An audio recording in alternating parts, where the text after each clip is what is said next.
what is it that parents don't know or probably don't know that you think they should know about their kids and marijuana? We are in a fight targeting our communities. Not a war with guns and knives, but with smooth, strategic words. Still, the costs will be our lives if the voice of truth's not heard. They should know if their kids are going through anything severe. They should ask questions. They should look out for any changed behavior. And they should just be there for their kid and stick with them, even though their kid might be in pain sometimes. They should always be with them through thick and thin.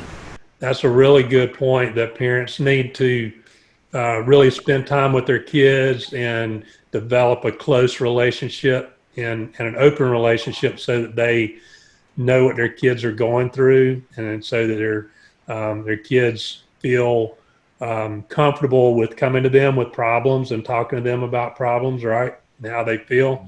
That's a big thing when it comes to preventing a child from making the wrong choices. How about you, Hannah? I feel like nowadays parents aren't strict enough because they want to be too much of a friend to their kid. And I think that's a big problem because the kids think they can get away with more things. If you find out your kid is doing it and it's like they've just tried it a few times, then you need to just like lay the hammer down. But if you find out that they're like they might be addicted or like it's a bigger problem, then I think you still need to lay the hammer down and make sure like they're not going out with those people. They have to stay home, but you need to force them to go into treatment. And that's a good point. I mean, before a child becomes 18, the parents still have that option if they catch things early enough to get them into treatment. Right. Once a child is 18, you can't make them go. They get to decide, and a lot of times the addiction is so strong, they don't realize the need, and it's hard to get somebody that's addicted to admit themselves to treatment. People, they don't want to admit that they have a problem, or they just don't think it's a problem, even though that you can't really benefit, like craving a drug or craving a high. I think that's a big problem for the kids because they do it, but they're like, oh, this will never happen to me. Like, I'm never going to get hurt by this. So Ava, how about you? What do parents need to know? Probably to figure out why they started doing like the marijuana or the vape, because like is it peer pressure or is it stress or is it other stuff? Because a lot of the time they'll just like force them into therapy and then it won't do anything because the kid is still like going to school and experiencing the same things that are making them do it.